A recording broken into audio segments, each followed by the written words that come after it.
friends. I've had a couple of requests here recently for some information, some guidance on how to go about doing the song Safe Side from James McMurtry off his second studio album, Candyland, released back in 1992, I believe.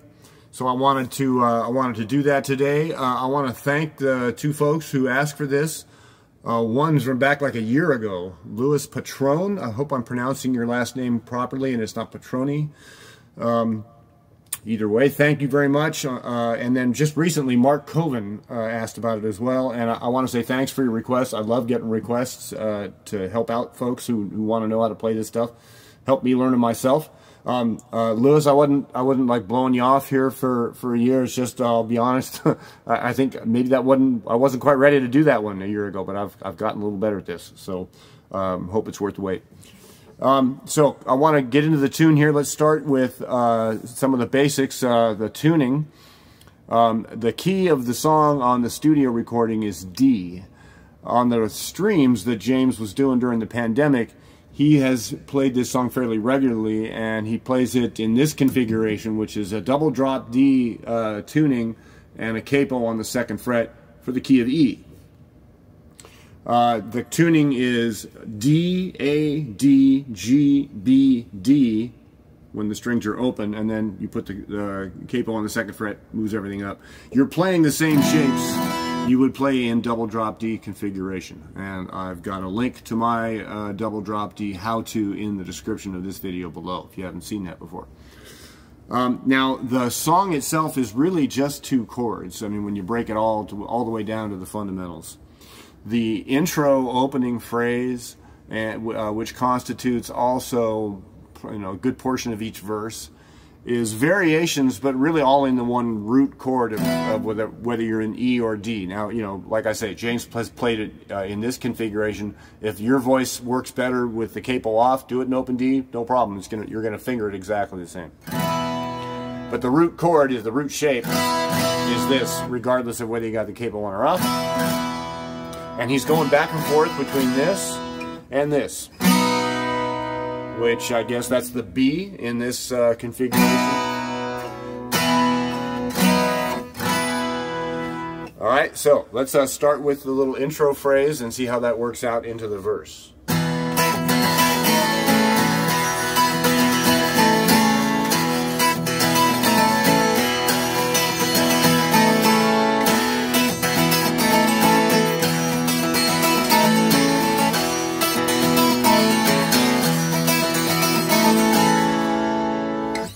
Now, he's doing the same thing over and over again. The only difference is he's subtly changing the timing with his right hand. Alright, so my recommendation is learn the second half of this first.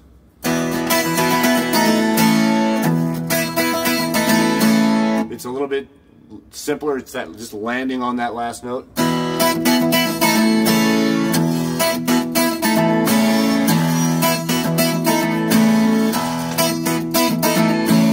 That over and over again until you're comfortable, and then when you add the first half, then you can get that comfortable and then start jumping back and forth.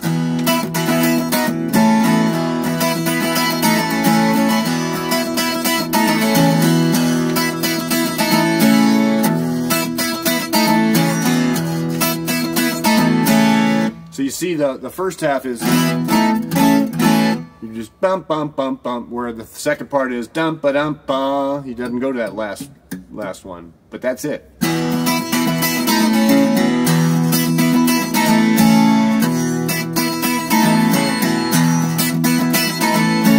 So he's doing that while he's singing the verse, down in Piedras Negras, better watch yourself. And then the other chord,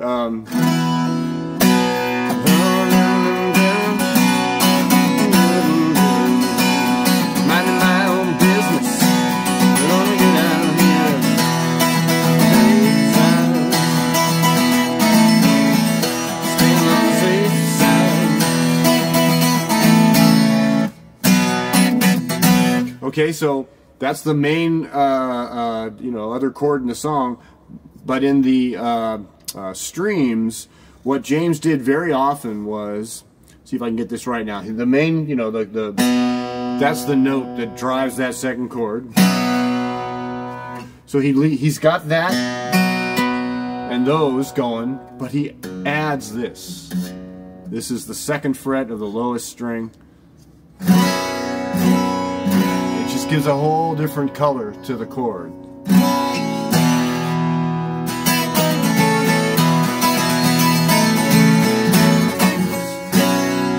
me gusta nada, yo no quiero ver, with minding my own business.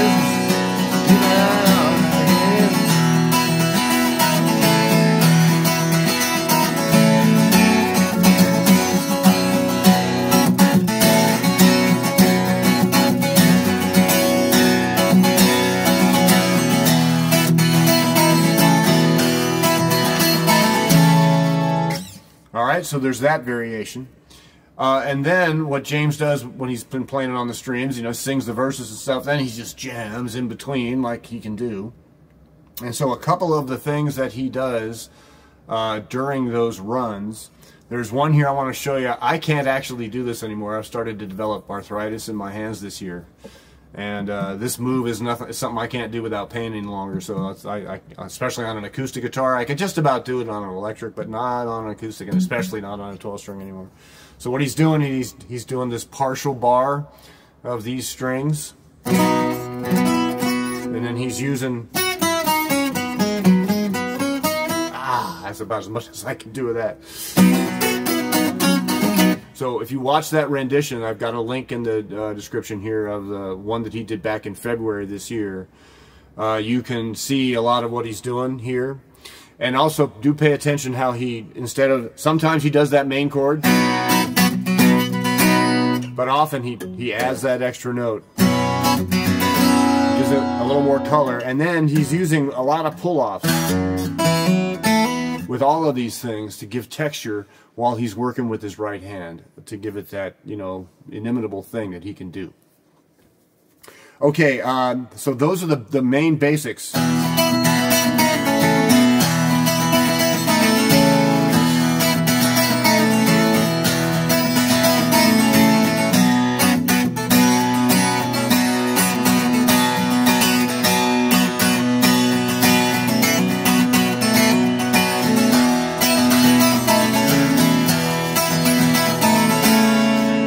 Okay, and just do that back and forth, add that thing there to give it some extra flavor, and play around with where you can add in some improvs there if that's your style.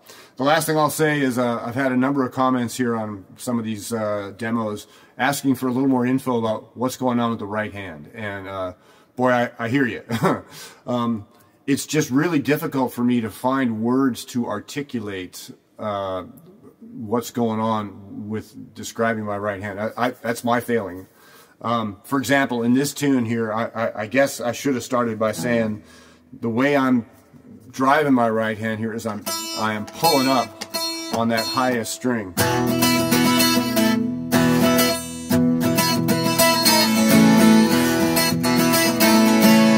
So it ends on a down, but it's starting on an up. And I know that that's really important, especially describing James McMurtry's playing, because he does so very much with his right hand to distinguish one song from another, when the left hand work is very similar a lot of the times. So I'm sorry I can't do better, but I'm trying. I'll try to incorporate this as much as I can. So anyway, thanks for listening to this, folks. If I hope there's some players out there this helps to get you there. Please leave comments, things I could clarify here. I'll be happy to come back and add any more detail. And I'd love more requests. If you want other stuff you want me to hear, whether it's James or somebody else, hit me up. I'm happy to do it. Take care, everybody. And listen, I'm recording this 2 days before Thanksgiving in 2022. If you're listening this week, I want to wish you and all your loved ones a safe and peaceful Thanksgiving holiday this week. Take care. Thanks for listening.